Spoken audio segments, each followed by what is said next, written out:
28 મે 2026ના દિવસે સુરતમાં મેયર મળી જશે, કારણ કે સામાન્ય સભા મળવાની છે।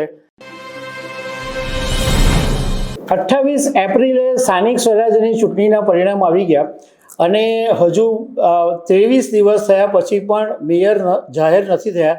પરંતુ હવે એવું જાણવા મળ્યું છે કે 28 મે 2026ના દિવસે સુરતમાં મેયર મળી જશે, કારણ કે સામાન્ય સભા મળવાની છે અને એક આખી જે પ્રોસેસ છે કે મ્યુનિસિપલ કમિશનર ફોર્મ ભરાવશે, મેયર બનશે, પછી ડેપ્યુટી મેયર બનશે, પછી સ્ટેન્ડિંગ કમિટી ચેરમેન બનશે, એ બધી જે આખી પ્રોસેસ છે એના વિશે હું તમારી સાથે વાત કરવાનો છું। મારું નામ રાજેશ શાહ છે અને તમે જોઈ રહ્યા છો ગુજરાતના સૌથી મોટા ડિજિટલ ન્યૂઝ પ્લેટફોર્મ ખબર છે.com।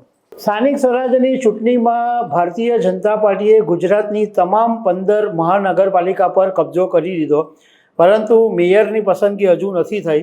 હવે એવું જાણવા મળ્યું છે કે સુરતમાં મ્યુનિસિપલ કમિશનર એમ નાગરાજન આવતીકાલે શુક્રવારના દિવસે એક સત્તાવાર એજન્ડા પ્રસિદ્ધ કરશે અને 120 કોર્પોરેટરો જે સુરતમાં ચૂંટાયા છે એ બેઠકમાં હાજર રહેવા માટે એક એજન્ડાની નકલ એમને મોકલવામાં આવશે અને આ એક પ્રકારનું વિધિવત આમંત્રણ હશે સામાન્ય સભામાં હાજર રહેવાનું।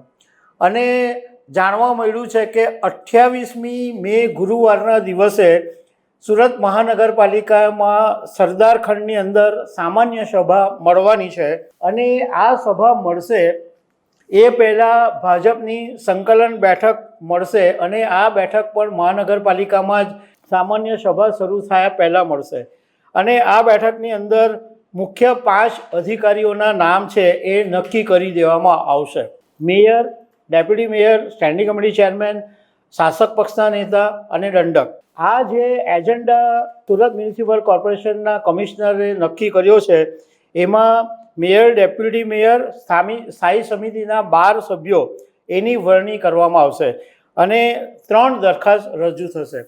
સૌથી પહેલી દરખાસ્ત રજૂ થશે મેયરની અને આ નવા મેયરની પસંદગી માટે જે એક વૈધાનિક પ્રક્રિયા છે એના ભાગરૂપે મ્યુનિસિપલ કમિશનર છે એ મેયર પદના ઉમેદવાર માટે એક ફોર્મ ભરાવશે અને ભાજપના કોઈ પણ એક સભ્ય હશે એ મેયર પદના ઉમેદવારનું નામ દરખાસ્ત તરીકે રજૂ કરશે અને અન્ય એક સભ્ય છે એ ટેકો આપશે અને જો વિપક્ષ તરફથી કોઈ વાંધો વચકો નહીં હોય, કોઈ ઉમેદવારનું નામ જાહેર કરવામાં નહીં આવે તો બિનહરીફ મેયરનું સત્તાવાર રીતે નામ જાહેર કરી દેવામાં આવશે।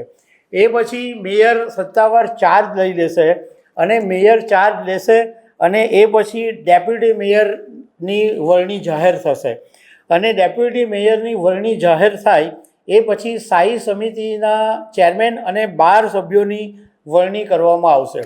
આ તો આખી એક પ્રોસેસ છે, પરંતુ ભારતીય જનતા પાર્ટીમાં બધા લોકો જાણે જ છે કે મેયર પદનું નામ છે એ પહેલેથી નક્કી જ હોય છે અને એનું મેન્ડેટ પણ આપી જ દેવામાં આવ્યું હોય છે। એટલે આ એક ફોર્માલિટી થશે એટલે મેયરનું નામ, ડેપ્યુટી મેયરનું નામ, સ્થાયી સમિતિનું નામ બધું જ પહેલેથી નક્કી જ હશે અને એ મેન્ડેટ મુજબ પછી બધાના નામ જાહેર કરવામાં આવશે। મતલબમાં 28મી મેના દિવસે સુરતને મેયર મળી જશે એવું લાગે છે। તો દર્શક મિત્રો, આવી અનેક વાતો સાથે અમે તમને મળતા રહીશું। આભાર।